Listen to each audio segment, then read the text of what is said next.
ঈদুল আজহার আগে পরে ১২ দিনে দেশের সড়ক, রেল এবং নৌপথে ২১১টি দুর্ঘটনায় ২৬৫ জন নিহত হয়েছে। আহত হয়েছে অন্তত ১১৫৩ জন। এ তথ্য জানিয়েছে বাংলাদেশ যাত্রী কল্যাণ সমিতি। সকালে জাতীয় প্রেস ক্লাবে সংবাদ সম্মেলন করে যাত্রী কল্যাণ সমিতির সড়ক দুর্ঘটনা মনিটরিং সেল এক পরিসংখ্যান প্রকাশ করে। তামান্না জেনিফারের রিপোর্ট।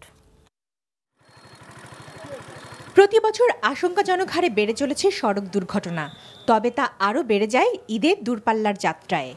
যাতায়াতে ভোগান্তি সহ সড়ক দুর্ঘটনা আগের চেয়ে বেড়ে যাওয়ার দাবি করে এক পরিসংখ্যান প্রকাশ করে বাংলাদেশ যাত্রী কল্যাণ সমিতি।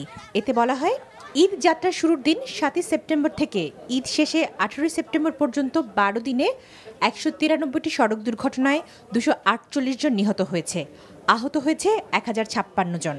একই সময়ে ৮টি নৌ দুর্ঘটনায় ১০ জন নিহত ও ৩০ জন আহত হয়েছে। এ সময় রেলে কাটা পড়ে ৭ জন, চলন্ত ট্রেনের ছাদ থেকে পড়ে ৫০ জন আহত হয়। দুর্ঘটনার কারণ হিসেবে অতিরিক্ত গতিতে গাড়ি চালানো, ওভারটেকিং, ট্রাফিক আইন না মানা, অদক্ষ চালক, যানবাহন ও রাস্তার ত্রুটি, সড়ক আইন সম্পর্কে অজ্ঞতাসহ নানা বিষয় তুলে ধরা হয় ওই পরিসংখ্যানে। যেহেতু রাষ্ট্র যিনি পরিচালনা করেন, দায়ভার হলো দেশের জনগণকে নিরাপত্তা দেওয়া। এটা রাষ্ট্রের যারা পরিচালনা তাদের, সেই সাথে সাথে যানবাহনের সাথে যারা সম্পর্কিত তারাও দেয়। এই প্রেক্ষিতে আমাদের দুর্ভাগ্য হলো সত্য, আমরা গত ৪ বছরে একটি আইন এখন পর্যন্ত প্রণয়ন করতে পারি না। যারা ঢাকা থেকে বা বিভিন্ন শহর থেকে গ্রামে গেছে নিজের গাড়ি নিয়ে, তারা পেশাদার কোনো ড্রাইভার না, অনেকে ড্রাইভার লাইসেন্সও নাই, আবার অনেকে হয়তো বছরে ২-১বার গাড়ি ড্রাইভ করতে গেছে, এই জন্য সড়ক দুর্ঘটনা বাড়ছে। আরেকটা বিষয়, আমাদের বিআরটিএ তাদের নিজস্ব যে তাদের গাড়ির সংখ্যা হচ্ছে ১৩ লক্ষ, তাদের ড্রাইভার হচ্ছে ৮ লক্ষ, আর এই ৫ লক্ষ গাড়ি কারা চালা।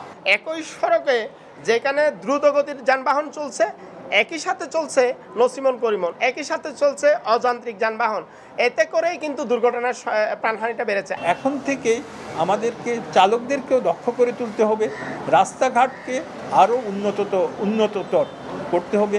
আর সড়ক মহাসড়কে দুর্ঘটনা এড়াতে যাত্রী কল্যাণ সমিতির সুপারিশ, দুর্ঘটনায় দায়ীদের বিরুদ্ধে কঠোর শাস্তির ব্যবস্থা করা, মহাসড়কের রোড ডিভাইডার তৈরি, চালকদের প্রশিক্ষণ দেয়া, পাঠ্যপুস্তকে সড়ক ব্যবহার আইন অন্তর্ভুক্ত করা, ড্রাইভিং লাইসেন্স আধুনিকায়ন ও ফিটনেসবিহীন গাড়ি চলাচল বন্ধ করা। সর্বোপরি দুর্ঘটনা এড়াতে চালক সহ যাত্রীদের সচেতনতা দরকার বলে মনে করেন বক্তারা। তামান্না জেনিফার, এনটিভি নিউজ, ঢাকা।